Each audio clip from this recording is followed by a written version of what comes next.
زنا د شین خال دی دا ولی ولی ډېر په کمال دی عاشقان یې خوښوي مینا د یو جانان مزه کړي دا ځکه ځکه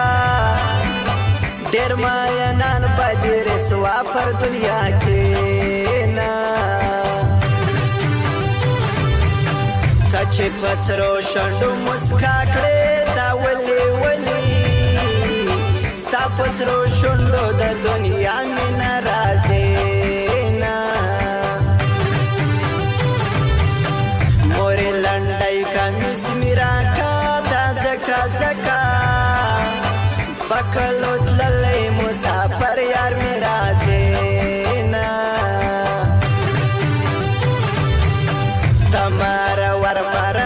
ګرځه زما جانانه کمې پخلا کې د یندوي زی بیان